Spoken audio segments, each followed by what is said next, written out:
All right, so what's your name and what's your role here at CSU? Greg Jensen, head football athletic trainer. Okay, and how long have you been a head football trainer here at CSU? Or did you come with Norvell?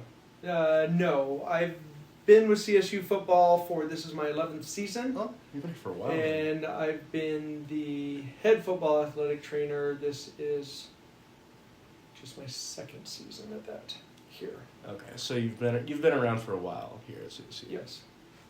That's nice. You got to see some winning seasons, some not so great. Yeah, a little bit here and there. Yeah. Last night or Saturday's game was tough. It was absolutely tough. Yes. It sucks because I'm a senior, so that was my last home game. Okay. As an undergrad here at CSU.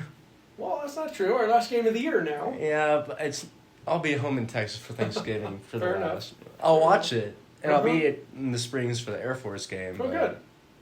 Good. Unfortunately, that was my last home game. Last one for you. Gotcha. Yeah. All right. And then, okay, so going back on the topic, just an estimate, how many current athletes on the football team are some sort of injured or just, some sort of injury? How many? Well, would you say? There's a lot of stuff that guys get banged up with that don't restrict them from participating in the sport. Yeah.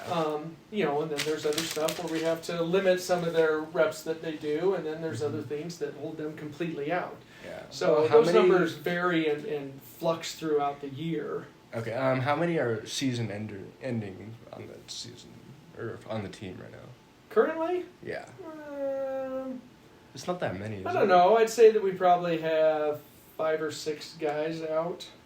Yeah, right it's now. not that many. I've seen compared to some other teams I've seen. Yeah. I think it's average. It's Yeah. about average. Okay.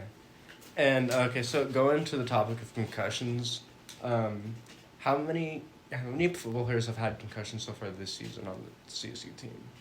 This season? Or even in practice or game? This season we're actually doing pretty good. I would put the number at, I don't have the specific stats off the top of my head, but I would say it's less than 10. It's good, yeah. It's not that it's getting lower every year, I say. Just in all around the league. Yeah, it's like most injuries. It seems to come in waves. Mm-hmm.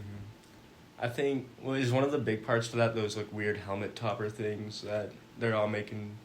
We don't utilize those here at Colorado State. Oh. The NFL utilizes those, I believe. Yeah, I've seen some of their preseason camp stuff. Yeah. But we don't utilize them here. I feel a couple of years from now it'll reach its way to college level. Because, they seem We'll see if it does. They seem to be a good thing. I don't know, though, because I don't know how protected Yeah, I they are. believe that's called the Guardian cap is the one that I'm aware of. Yeah. But I don't have any experience with it to be able to say one way or the other. Okay. Yeah, I've seen them. I had to Google foam helmet topper football to try to find out what it was. There you go. And then, so concussions, speaking of concussions, what do you think the best way to, other than obviously helmet to helmet, what's the best way to, avoid a concussion? Right way to tackle or stuff like that? The best way to avoid it? Yeah, other than, an obvious helmet to helmet, targeting thing. Well, the best way to avoid it is to not play a sport. Well, yeah. Or drive a car, or ride a horse, or anything else. Okay, what about the best way to avoid it if you're a football player? And you're going for a tackle. Well, there is no way to avoid it. Mm-hmm. There's no one way that anybody gets a concussion. There's multitude of different ways that it occurs with people. You can get it completely avoiding people and just hitting your head on the turf. That's true. So there is no way to avoid it. Mm-hmm. Yeah, I guess that makes sense. Yeah. Do you what's your opinion on the targeting call? The new targeting rules, where it's everybody just gets one targeting, they're out for the game. I don't like that. I think it's dumb. Well, it's something that's stressed quite a bit and has been since targeting became a rule. That's recent, And isn't we it? have officials that come in and speak to the team and make sure everybody's aware of it.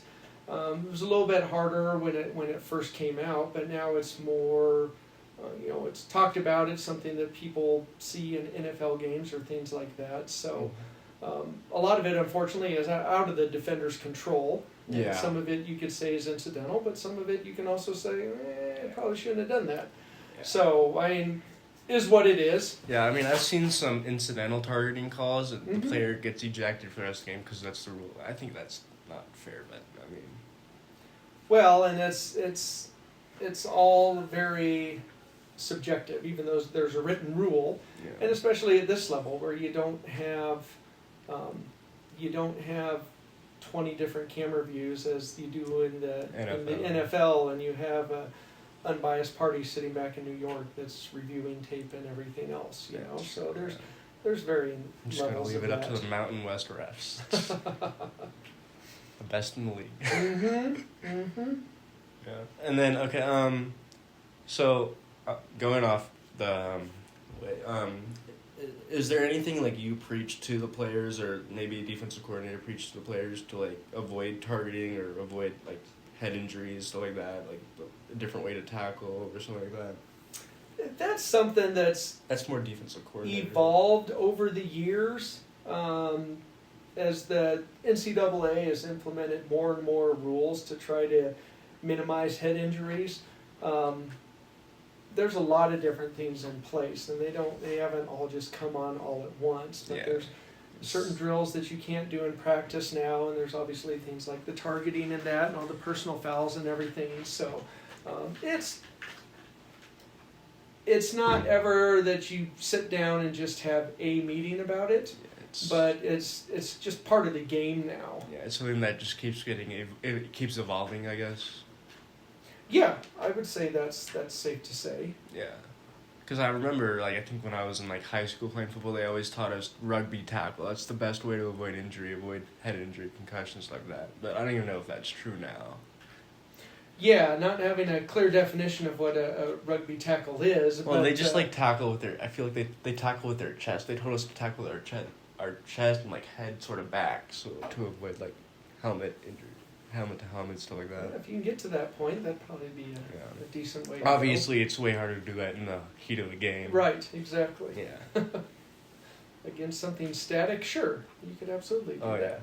Yeah. Is there anything you guys do in practice to like I mean, you guys don't do the helmet guardian caps, I guess. Is there any like specific drills or something that y'all do to like teach them to like be more careful with their head and neck injury or head and neck area? No, other than just reinforcing. You'll hear the coaching staff reinforcing specifics about tackling, and if something like that does show up in practice, to make sure and address it so that people aren't doing it time and time again. Yeah. So it's more of a per person, per play kind of thing. Yeah. Different players tackle. Yeah, I get that. But they were tackling techniques and stuff out there in practice. So it's definitely out there, definitely part of it. And okay, so fall training starts 2 weeks before the season starts, or 3? Depends on scheduling and stuff like that, but technically roughly 2 weeks before classes start. It all has to do with your first day to competition versus when school starts. Yeah, I guess if you're playing week 0, then you start before that. And then during during that time period, and then even during like midweek practices, how much of that is full contact, medium contact, and then like just not wearing with this coaching staff, early on in the season, only 1 day a week is a full contact day. Where you're wearing like all your pads and stuff. Everything. Yeah. So, and it's always different with different staffs, and everybody has a little different opinion on how that should be run. Yeah, because I think I was doing some like research, and I found that like teams that do like 1 day a week full contact, they have less injuries and like less concussions as well. So I think that's a good thing. Yeah, it can help to limit the exposure of some of that stuff. Yeah. You're always going to have your incidental contact. I mean, it happens. Just, grit. Exactly.